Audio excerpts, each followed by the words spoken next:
નમસ્કાર. ગુજરાતી સાહિત્યમાં લાસ્ટ લેક્ચરમાં આપણે પદ્ય સાહિત્યના પ્રકારો લીધા હતા. આજના લેક્ચરમાં આપણે ગદ્ય સાહિત્યના પ્રકારો આપણે જોઈશું. તો તેમાં કેટલાક પ્રકારો આવે ગદ્ય સાહિત્યમાં પણ નવલકથા, નાટક, ટૂંકી વાર્તાઓ. તો આ બધી જ જેટલા પણ પ્રકારો છે તેની માહિતી લઈશું. તેમાં પણ કેટલાક જે અમુક કલ્પનોક્ત સાહિત્યનો પ્રકાર કયો છે એ આગળ જતાં હું તમને સમજાવું છું. એટલે આ પ્રકારના જે વિવિધ સાહિત્યના પ્રકારો છે તે જોઈએ તો સૌ પ્રથમ છે નવલકથા. આ નવલકથા ગદ્ય સાહિત્યનો પ્રકાર છે. તો ગદ્ય સાહિત્યમાં નવલકથા કોને કહીશું કે નવલકથામાં શું આવે તો અનેક બનાવો એટલે કે ઘટનાઓ અથવા તો અનેક ખંડો હોય છે. ઘણા બધા ખંડોનો, જેમ કે સરસ્વતી ચંદ્ર છે એ કેમ 4 ભાગમાં વેચાયેલી છે, એ પણ એક નવલકથા છે. એટલે નવલકથા છે એ સાહિત્યનું લાંબુ સ્વરૂપ છે. એના ઘણા બધા ખંડો હોય એટલે કે એના ઘણા બધા ભાગ હોય છે. તો હવે અંગ્રેજીમાં નવલકથાને નોવેલ કહેવાય છે.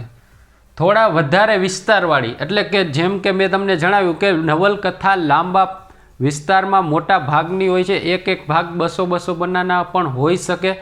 તો આવા લાંબા વિસ્તારવાળી કથા વાર્તા હોય છે એટલે જ તેને નવલકથા કહે છે. 1866માં આ આપણને ખબર જ છે. 1866માં નંદશંકર મહેતા, જેનું પૂરું નામ છે નંદશંકર તુલજાશંકર મહેતા, એને સૌ પ્રથમ નવલકથા કરણ ઘેલો એટલે કે વાઘેલા વંશનો અંતિમ રાજા કર્ણદેવ વાઘેલા વિશેની જે નવલકથા લખેલી એ ગુજરાતી સાહિત્યની પ્રથમ નવલકથા હતી. ગુજરાતી સાહિત્યની પ્રથમ નવલકથા એટલે કરણ ઘેલો, જેના લેખક છે નંદશંકર મહેતા. હવે નવલકથામાં આ પ્રશ્ન નવો બની શકે. આ વસ્તુ ખાસ યાદ રાખજો કે કલ્પનોક્ત સાહિત્ય પ્રકાર કેનો છે. કલ્પનોક્ત સાહિત્ય પ્રકાર કેનો છે તો આપણે એમ કહી શકીએ જવાબ આવે નવલકથા. તમને ઓપ્શન આપે નવલકથા, નવલિકા, નાટક કે ટૂંકી વાર્તા. તો તમે જુઓ, લેક્ચર વ્યવસ્થિત જોયો હશે તો તમને ખબર હશે કે કલ્પનોક્ત સાહિત્ય પ્રકાર છે એ નવલકથાનો છે. ખાસ યાદ રાખજો. હવે એના પછીનો સાહિત્યનો ગદ્ય સાહિત્યનો બીજો પ્રકાર છે નવલિકા. નવલિકા એટલે ટૂંકી વાર્તાઓ. આપણે જે નિબંધ લખતા હોય, ટૂંકી વાર્તાઓ, પંચતંત્રની વાર્તાઓ વાંચેલી હોય, તો આ નવલિકા એટલે ટૂંકી વાર્તા. જીવનના કોઈ રહસ્યને, આપણે જો જીવનમાં કોઈ પણ રહસ્ય હોય, ઘણી બધી એવી વાર્તાઓ આપણે વાંચેલી હશે ને સાંભળેલી પણ હશે કે જે આપણના જીવનમાં ઉપયોગી હોય, એનો બોધપાઠ આપણને મળતો હોય, એવી ટૂંકી વાર્તાઓ કે જે ઓછામાં ઓછા શબ્દો અને ઓછામાં ઓછા બનાવોથી વર્ણન થયેલું હોય. વાર્તા શૈલીથી નિરૂપવું તે જ નવલિકા. વાર્તા શૈલીમાં જ આપણે જેને વર્ણન કરીને પ્રસ્તુત કરવું એને જ નવલિકા કહે છે. અને આજની જે ટૂંકી વાર્તાઓ છે એ પ્રારંભ કરનાર કોણ હતું? આજની જે ટૂંકી વાર્તાઓ છે એનું પ્રારંભ કરનાર કંચનલાલ વાસુદેવ મહેતા. ખાસ યાદ રાખજો, આ નામ તમારા માટે કદાચ નવું હોઈ શકે. કંચનલાલ વાસુદેવ મહેતા, જેને મલિયા નીલની ગોવાલણીથી ટૂંકી વાર્તાની શરૂઆત કરી હતી. કંચનલાલ વાસુદેવ મહેતા, જેની પ્રથમ મલિયા નીલની ગોવાલણી જે ટૂંકી વાર્તા હતી ત્યારથી એની શરૂઆત કરી હતી. હવે નાટક તો આપણે બધાએ જોયા જ હશે અને સ્કૂલમાં જ્યારે એન્યુઅલ ફંક્શન હોય ત્યારે નાટક કરેલા પણ હશે. તો નાટક વિશે તો આપણે સૌ જાણીએ જ છીએ કે ગદ્ય સાહિત્યમાં નાટક છે એ સાહિત્યના બધા જ સ્વરૂપોમાં કેવું છે, એક વિશિષ્ટ સ્વરૂપ છે. કારણ કે એમાં સર્જક, જે નાટકનો રચનાકાર છે, લખનાર છે એ, પછી નાટકમાં અભિનેતા, જે અભિનય કરનાર છે એ, અને પ્રેક્ષકોનો સમાવેશ થાય છે. બાકી બીજા ગદ્ય સાહિત્યમાં શું છે કે કોઈ લેખક હશે અને તેને વાંચનાર, બે જ વ્યક્તિ હશે. પણ નાટકમાં કેવું છે, લખનાર છે, અભિનય કરનાર છે અને એને જોનાર છે. આ રીતે એ સાહિત્યમાં થોડું અલગ પડે છે. એટલે જ નાટક એ બધા જ સાહિત્ય સ્વરૂપોમાં થોડુંક વિશિષ્ટ સ્વરૂપ માનવામાં આવે છે. તો એમાં શું મેન કેટલા હોય? સર્જક જે લખે એ, પછી અભિનેતાઓ જે અભિનય કરે, નાટકમાં વિવિધ પાત્રો આવે, એ પાત્રોમાં જે અભિનય કરે એ અને પ્રેક્ષકોનો સમાવેશ થાય છે. મોટે ભાગે ભજવવા માટે જે નાટકો લખવામાં આવતા હોય છે, નાટકો જે લખે છે એ મોટે ભાગે શેના માટે લખવામાં આવે? ભજવવા માટે જ લખવામાં આવતા હોય. જેમ કે સિરિયલ હોય તો સિરિયલમાં પણ એક જાતનું નાટક જ છે. રાઇટર હોય, અભિનય કરતા હોય અને જોવાવાળા પ્રેક્ષકો પણ હોય છે. હાલમાં ડિજિટલ માધ્યમ થઈ ગયું છે, આપણે એમ કહી શકીએ. જેમ નવલકથા મોટી વાર્તા છે તેમ નાટક પણ વિસ્તૃત વૃત્તાંત છે.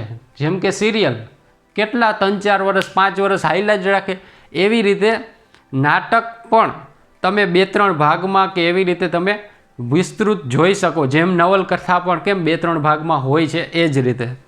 તો હવે નાટકનું નાનું સ્વરૂપ એટલે એકાંકી.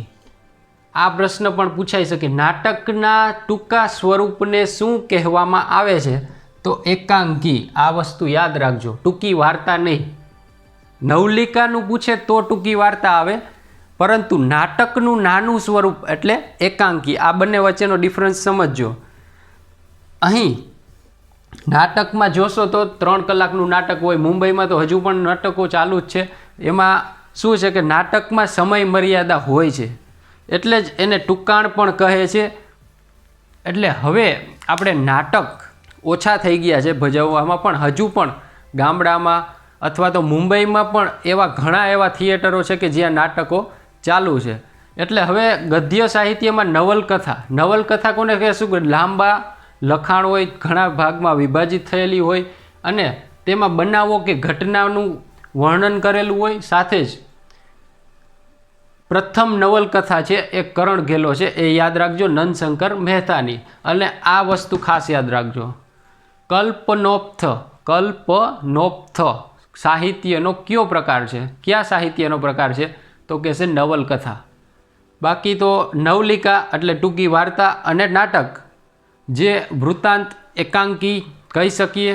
ટૂંકું હોય, ટૂંકું રીતે વર્ણન કરેલું હોય તો એકાંકી કહી શકીએ. તો હજુ પણ ગદ્ય સાહિત્યના વિવિધ પ્રકારો છે, તેની વિશે માહિતી લઈએ. હવે ગદ્ય સાહિત્યમાં છેલ્લા 3 પ્રકાર છે: નિબંધ છે, જીવનચરિત્ર છે અને આત્મકથા છે. તો આ બધી વસ્તુ તો તમને ખબર જ હશે કે નિબંધ કોને કહેવાય, કે જે આપણે નિબંધ સ્વરૂપે બાળપણથી 10મા ધોરણમાં અને લખતા જ આવ્યા છે કે જો હું પ્રધાનમંત્રી હોઉં તો. આવા બધા નિબંધો આપણે લખેલા જ છે, એને જ નિબંધ કહેવાય. તો નિબંધમાં શું છે નવું? તો નિબંધની જોડણી છૂટી પાડો તો શું થશે? નિહિ વત્તા બંધ. એટલે કે જેમાં કોઈ પણ પ્રકારના બંધન વિના, જે સાહિત્યમાં કોઈ પણ પ્રકારના બંધન વિના તમારા વિચારો રજૂ કરી શકો, એને જ કહેવાય નિબંધ. કોઈ પણ વિષય ઉપર આપણે અત્યારે હાલમાં પણ જીપીએસસી યુપીએસસી જેવી પરીક્ષામાં એસે રાઇટિંગ આવે છે, તો એમાં શું છે? તમારા વિચાર રજૂ કરવાના હોય છે કે કોઈ પણ ટોપિક આપેલો હોય તો એ ટોપિક ઉપર તમારા વિચારો રજૂ કરો, એને જ કહેવાય નિબંધ. તો આ નિબંધમાં મુખ્ય શું વસ્તુ હોય છે? કલ્પના હોય છે. નિબંધમાં કલ્પના હોય છે, અવલોકન હોય છે. આપણે કોઈ અવલોકન કરતા હોય કે આ રીતનું હોઈ શકે એવા અવલોકન અને મૌલિક વિચારોનો સમાવેશ થાય છે. નિબંધમાં મુખ્યત્વે કલ્પના, અવલોકન અને મૌલિક વિચારોનો સમાવેશ થાય છે. હવે પ્રથમ નિબંધ કોને લખ્યો હતો? તો કે નર્મદે. કયો લખ્યો હતો? મંડળી મળવાથી થતા લાભ. આપણે ખબર જ હશે કે મંડળી મળવાથી થતા લાભ એ પ્રથમ નિબંધ છે જે નર્મદે લખ્યો હતો. આ ઉપરાંત નિબંધનો વધુ પડતું જોવા ક્યાં મળે આપણે? તો કે વર્તમાન પત્રોમાં જોવા મળે, સામયિકોમાં વિશેષ કરીને જોવા મળે છે. આ ઉપરાંત નિબંધમાં તમે જોતા હશો કે ધોરણ 10માં કે એવા કોઈ પણ 12માં તમને પૂછાણો હોય કે માતા વિશે નિબંધ લખો, તો આપણા નિબંધની શરૂઆત જ થાય જનનીની જોડ સખી નહીં જડે રે રોડ. તો આ રીતે, અથવા તો ગોળ વિના મોરો કંસાર, માત વિના સુનો સંસાર, આ વસ્તુ આપણે નિબંધની શરૂઆતમાં લખી છે. એટલે શું છે? નિબંધ એક આપણે એટ્રેક્ટિવ લાગે અને વાચકોને પણ ગમે એ રીતે આપણે જોઈએ છે. એટલે કે નિબંધમાં ગદ્ય અને પદ્ય એમ બંનેનો સમાવેશ થાય છે. આ વસ્તુ યાદ રાખજો. હવે એના પછી છે જીવનચરિત્ર. તો હા, જીવનચરિત્ર છે એ કોઈ પણ અન્ય વ્યક્તિ દ્વારા લખવામાં આવેલું હોય, એટલે કે વ્યક્તિના જીવનની સમગ્ર ઘટનાઓનો ઇતિહાસ ઘણા બધા જીવન ચરિત્ર હોય કે જે અન્ય લેખકોએ લખ્યા, જેમ કે વોરેન બફેટ હોય, સ્ટીવ જોબ્સ હોય, તો એના ઘણા બધા અન્ય લેખકો દ્વારા એના જીવન ચરિત્ર વિશે લખવામાં આવેલું હોય. એવી જ રીતે ધીરુભાઈ અંબાણી છે, એના જીવન ચરિત્ર વિશે એજી કૃષ્ણમૂર્તિએ લખેલું છે. એની બુક તો મારી પાસે છે, હું તમને બતાવું. એજી કૃષ્ણમૂર્તિ, એના દ્વારા આ જીવન ચરિત્ર લખેલું છે ધીરુભાઈ અંબાણીનું. એમાં લખેલું છે અવરોધોની આરપાર. આ બુકનું નામ છે અવરોધોની આરપાર. તો આવી રીતે જે કોઈ અન્ય વ્યક્તિ દ્વારા કોઈ વિશેષ વ્યક્તિનું જીવન વિશે જે સમગ્ર ઘટનાઓનો ઇતિહાસ લખવામાં આવે એને જ કહેવાય જીવન ચરિત્ર. હવે સાહિત્યનો અંતિમ પ્રકાર છે ગદ્ય સાહિત્યમાં, એમાં છે આત્મકથા. આત્મકથા છે એ વ્યક્તિ પોતે જ લખતો હોય છે. કોઈ પણ વ્યક્તિ પોતાની આત્મકથા, જેમ કે આપણે પોતાની ડાયરી લખતા હોય તો આપણા પૂરતી જ હોય, પરંતુ ભવિષ્યમાં આપણે એવું કામ કરીએ કે લોકો આપણામાંથી પ્રેરણા મેળવે તો એ આત્મકથા પબ્લિશ થાય. જેમ કે ગાંધીજીની સત્યના પ્રયોગો જે આત્મકથા છે એ વિશ્વ વિખ્યાત છે, એ આપણે જાણીએ છીએ.